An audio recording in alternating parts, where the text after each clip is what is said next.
자, 그래서 중학교 3학년 내신에 보면요. 이 겉보기 등급과 절대 등급을 통해서 별까지 거리에 대한 정보를 알아내는 방법들이 나오고 있습니다.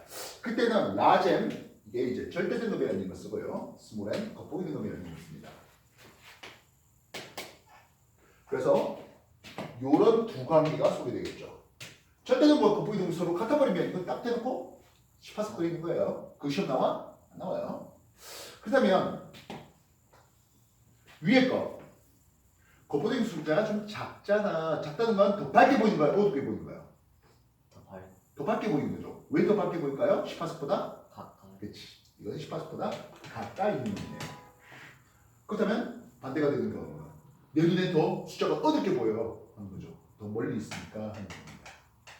대부분 별들은 다 이거죠.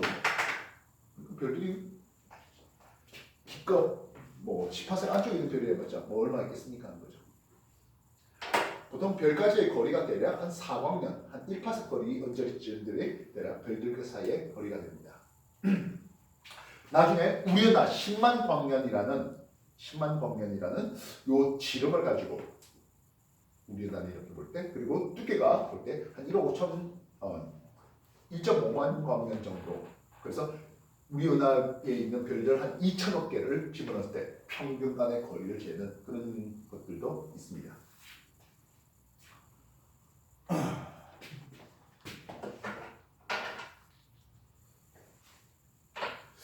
오늘 여러분하고 이제 좀 관심 있어 하는 내용은 바로 요 색깔을 좀 볼까 합니다.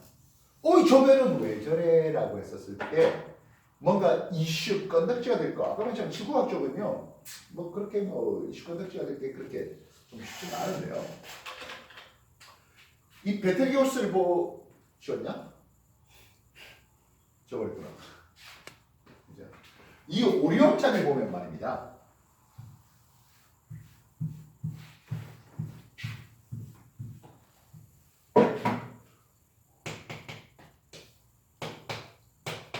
오리온 자리는 이 베텔게우스 색깔이 붉으스름해 보여요. 미겔은 붉고 푸르스름해 보여요. 물론 대부분 별들은 다들 희게 보여요. 흰색 보여요. 근데 어떤 별들은 그나마 조금 더 푸른기가 좀 더 도는 베텔게우스는 붉기가 확실히 도네요. 화성의 붉은기와는 좀 다릅니다. 화성은요. 표면 자체가 말 그대로 산화철로 붉은색 자체를 가시온선을 반사하는 존재고요. 베텔게우스는 별의 표면이 붉은색이, 미겔은 별의 표면이 푸른색입니다. 물론 붉은색이 좀 더 진하고 푸른색이 좀 더 진한 그런 차이가 있겠죠. 왜 그럴까 하는 거예요. 왜 그럴까? 그래서 별의 표면 온도인데요. 파장에 따른 에너지량을 비교해 보는데 저온의 별들은 파장이 긴 쪽에서 람다 X가 펼쳐진 것을 볼 수 있습니다. 고온의 별들은 상당히 파장이 짧은 데서 나온 것을 볼 수 있습니다. 파장이 긴 하면 상대적으로 붉은색이 되는 거죠. 파장이 짧은 하면 상대적으로 푸른색을 보는 겁니다. 베텔게우스는 표면도가 좀 낮네요. 미겔은 표면도가 높으네요. 이런 게 나오는 거죠. 그래서 이걸 직접 사람이 가서 베텔게우스 표면도 4천, 미겔 표면도 3만 이렇게 했다고요? 그럴 수는 없죠. 그럼 어떻게 할까요? 베텔게우스 거기 온도 몇 도래요? 이렇게 했다고요? 그럼 태양은요? 태양은 6000켈빈입니다. 실제로는 그보다 조금 낮습니다. 한 5800켈빈 합니다. 태양의 표면도 한 6000도씨, 6000켈빈 뭐 이런 식으로 표현하는데요. 태양이 직접 온도계에 꽂아봤다고요? 6000도를 측정할 수 있는 온도계가 있을 수 있을까요? 그렇지 않겠어요?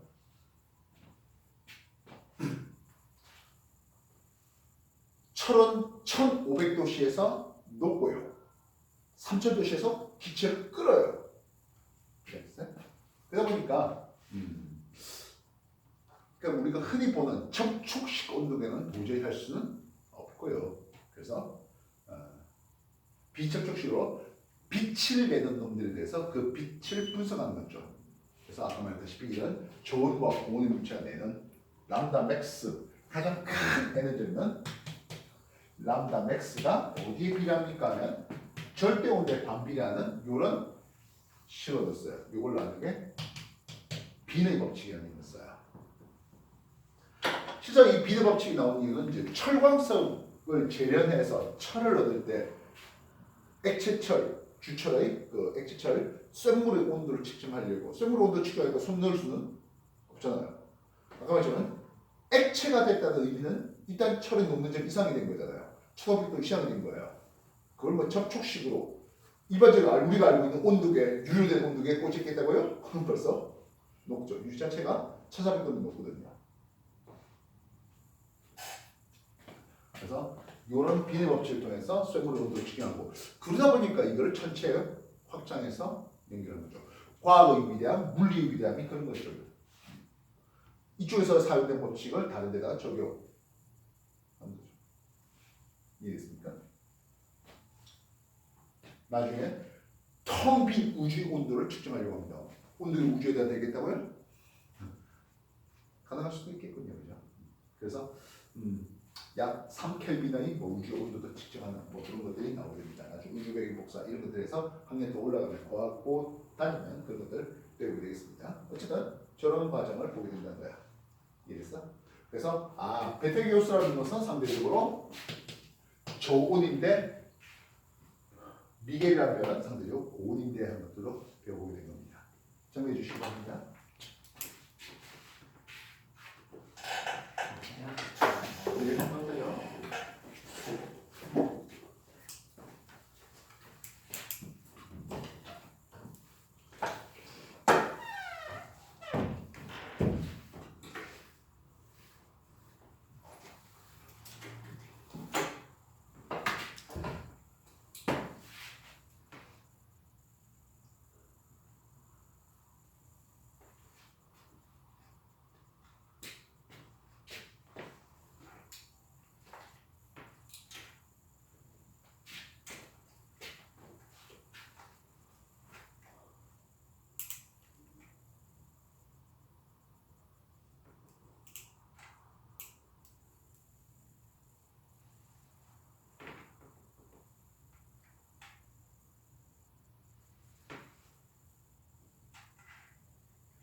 아까 오리온의 적형을 얘기했는데요. 대략 여기가 한 5시에서 6시 사이에 있습니다.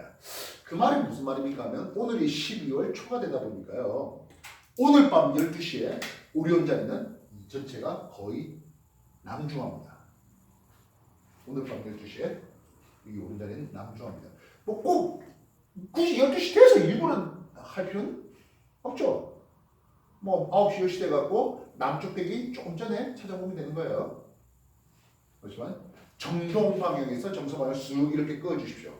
그래서 남쪽 53도 되게 이렇게 꺼주십시오. 그다가 허리띠 3개에 해당할 수 있는 이게 분명히 걸려요. 날씨가 뭐 구름 많이 깼다 그러지 않는 한에는 잘 보여요. 굉장히 잘 보고 있고 그 다음에 밝고 이런 놈들을 보게 됩니다. 이 친구가 하나의 중요한 얘기를 할 건데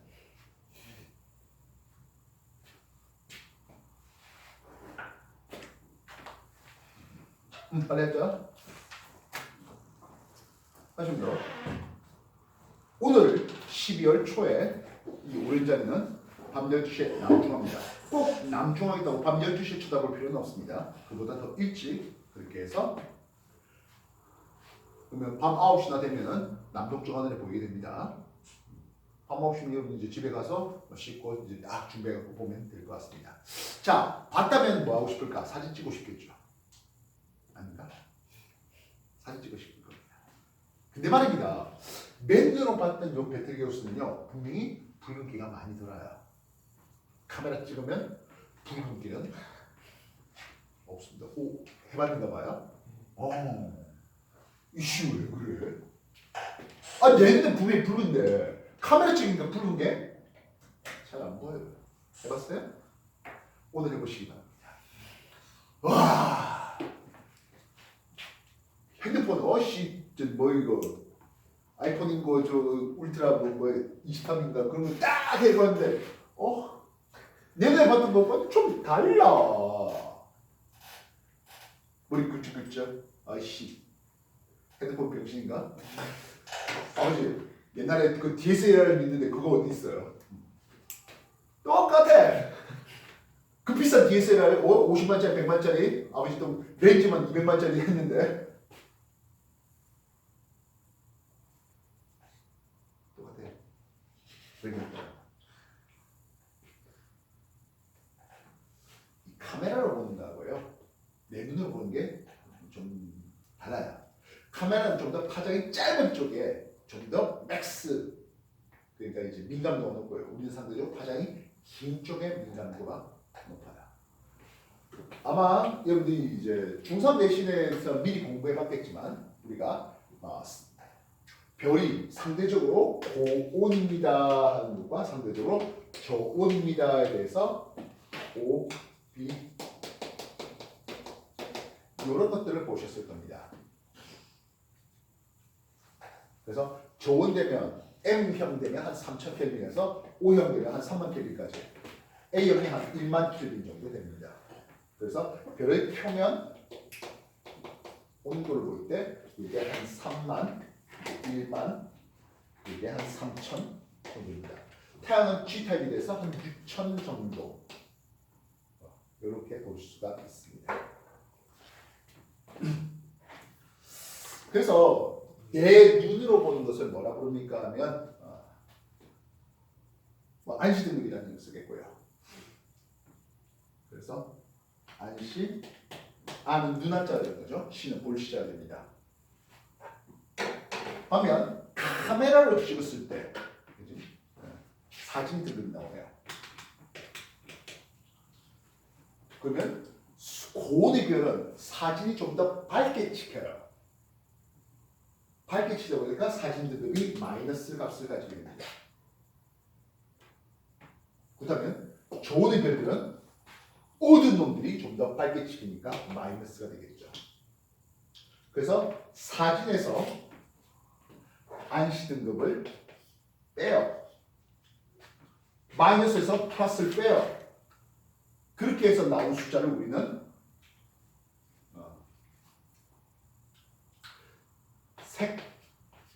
색지수라는 이름을 쓰는데요. 마이너스에서 플러스 빼니까 색지수가 마이너스예요. 대략 A가 제로 정도 되고요. 그럼 이거는 사진을 보면 플러스 되겠죠. 플러스에서 마이너스를 빼다 보니까 플러스가 되네요. 이해됐습니까? 이걸 이용해 보면 그냥 맨으로 볼 때 허여멀건하게 보여요. 그래서 카메라로 되어 있는 이 사이 있는 놈들도 색지수에 대한 정보들을 얻을 수 있겠죠. 내 눈으로 볼 때 밝기와 카메라 찍은 밝기를 비교해갖고 말입니다. 물론 함부로 하기엔 좀 무리가 많겠죠. 그러니까 카메라로 찍은 것과 이제 눈으로 본 것을 비교해야 되는 거니까. 어쨌든 여러 청각자들이 그런 것들을 분석을 해놓은 것들이 있습니다. 그래서 이 색지수를 좀 기억해 놓으시면 여러모로 좋겠네요. 그래서 고온의 별들은 색지수가 마이너스, 저온의 별들은 색지수가 플러스가 됩니다 하는 내용입니다. 그래서 이것들을 직접 하기는 분명히 어려울 겁니다. 근데 직접 했다면 어떻게 되겠습니까? 직접 나도 지금 내가 해봤다. 내 별들에 대해서 굳이 모든 별들을 할 필요 없죠. 여기 있는 7개의 별들에 대해서 나 해봤다. 쉽진 않겠죠.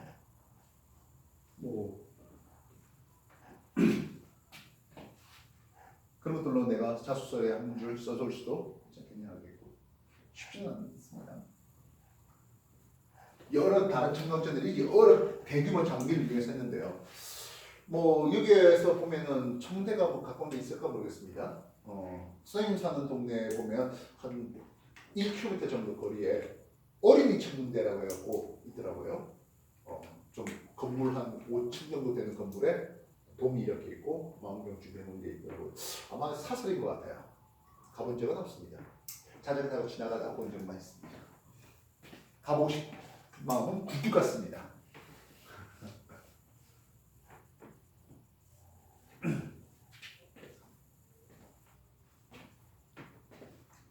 쌤은 중학교 때 그래 그런 뉴턴들 보면서 천문학이 정말 재밌었어 했어요. 천문학이. 그다음 고등학교 올라가니까 화학이 굉장히 재밌더라고요. 그래서 대학교는 화학과를 갔는데 그때 갔다 보니까 화학이 장난이 떨어졌어요. 막 그런 개인적인 사정이 있고요. 다만 이제 뭐 워낙 그때까지 고등학교 때까지 공부해 놓은 것들이 되게 지식화되어 있고 그 학교를 갖고 썰 풀어먹고 사는 거예요. 내가 뭐 대학교 가서 배운 거 그분한테 가르치는 거 없어요. 나도 대학 그때 공부했고 그때 뉴턴지를 통해서 공부했던 것들 그때 중고등학교 때 공부했던 것들 이런 전 배경 지식되고 뭐 요즘에 각종 뭐 이런 이슈라든지 이런 것들 통해서 또 배웠던 지식들 그런 것들 갖고 이루고 살피고 있는 중입니다. 나중에 이 Y축은 광도, 얼마나 빛이 밝으냐 하는 광도를 Y축에 놓은 겁니다. 밝기를 놓은 겁니다. 그렇게 하니까 꽤 굉장한 표가 얻어지는데 그걸 나중에 HI도라는 이름으로 소개될 수 있겠습니다. 일단은 XY축을 뭘 준비할래? 라는 그런 내용이 나오고 있습니다. 알겠어요? 준비해 주실까요?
빛을 내는 물체가 있습니다. 저기 있는 전기난로도 마찬가지인 것 같습니다.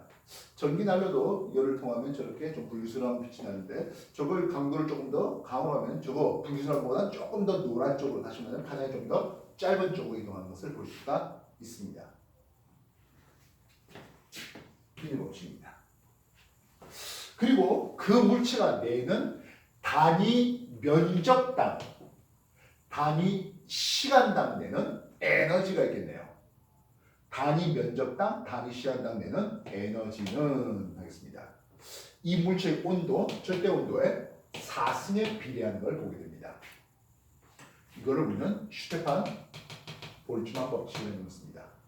역시 마찬가지로 온도를 100켈빈, 200켈빈, 500켈빈 식으로 해가지고 단위 시간당, 단위 면적당 에너지를 직접 측정해 보니까 절대 온도의 4승에 비례하는 것들을 확인해 볼 수가 있었다고요.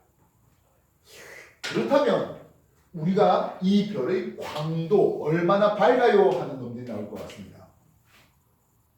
그래서 large L을 쓸게요. 광도라는 힘을 쓸게요. 단위 시간당, 단위 면적당 내는 에너지가 있다면 비례상수로 휴대폰 볼츠만 상수를 쓸 수 있겠습니다. 시그마인데 상수값은 필요한 건 아니죠. 그래서 단위 시간당, 단위 면적당 내는 에너지는 시그마 T의 4승인데요. 이게 단위 면적이랬잖아. 그럼 전체 면적에서 에너지를 낼 거 아니야? 전체 면적 어떻게 쓸까? 별의 반지름 아래에서 전체 면적 어떻게 쓸까?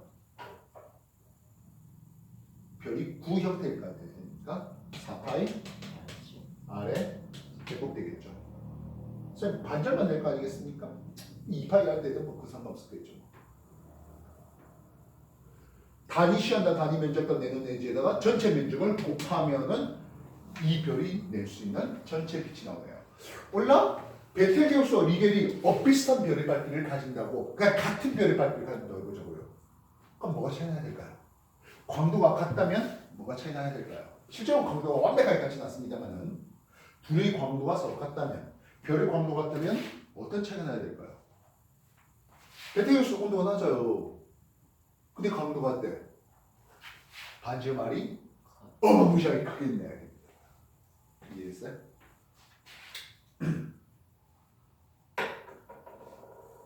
그럼 광도를 알고 온도를 알면은 뭐도 알 수 있다? 반지름 R에 대한 정보도 알 수 있습니다. 별의 크기에 대한 정보도 알 수 있습니다. 이게 나중에 물리적인 성질뿐만 아니라 나중에 뭐 화학적 성질 뭐 이런 것까지 이제 확장돼 나가게 될 텐데요. 그래서 별의 온도, 별의 나이, 별의 질량 이런 것들에 대한 여러 정보들을 찾아낼 수 있겠고, 그래서 지금 저 별의 상태가 어떤 상태인지, 주기의 상태인지, 적색 거선에 해당하는 상태인지, 또는 이미 터진 뒤에 핵만 남아있는 핵색 외성의 상태가 된 건지 그 정도 알 수가 있습니다. 폴라리스가 불러주는 북극성은 실제 하나의 별이 아니라 쌍성이에요. 실제는 삼쌍성이라는 이름을 쓰기도 하기 때문에요. 자, 제가 잠깐 정리해 주시기 바랍니다.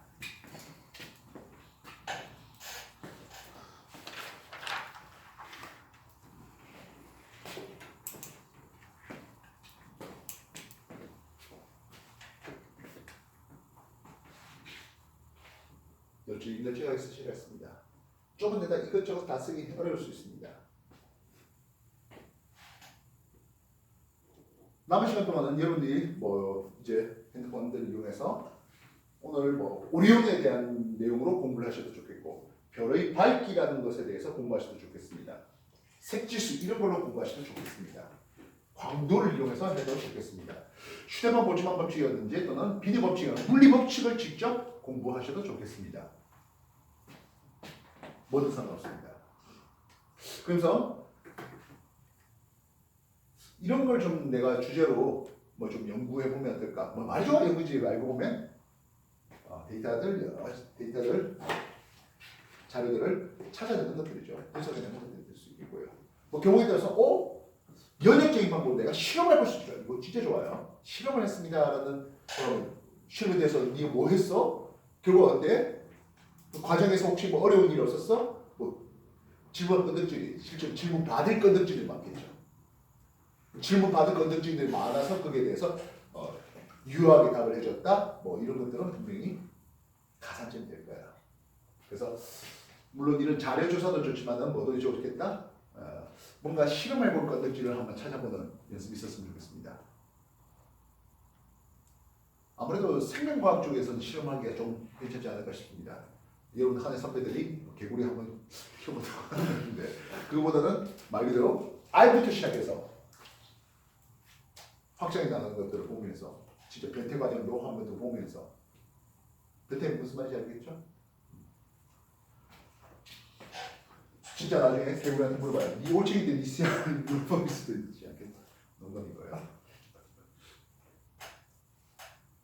실제로 이제 그런 또 생태계에 보면 이제 동족을 잡아먹는 이런 것들도 분명히 나오고, 그래서 그런 것들에 대해서 기록, 동영상 기록이라든지 환경에 대해서 좀 풍요로운 환경을 주었을까, 또는 좀 극악하게 먹을 거 없는 그런 것들을 환경을 주었을까, 그런 것들도 비교 대조 실험도 해보고 여러 가지 여러분들이 해볼 만한 건덕지들이. 근데 만약에 그런 것들을 여러 번 해보고 싶다고 이미 올챙이들은 다 끝났는데 뭐 해볼 아니잖아요. 그렇지? 그래서 여러 주제들에 대해서 좀 고민들을 미리 좀 하셔서 여기 쓸 주제들을 좀 미리 선정하시는 그런 상황이 됐으면 좋겠다는 거죠. 이해했어? 남은 시간 한번 이것저것 찾아보시면 좋겠습니다. 시작하십시오.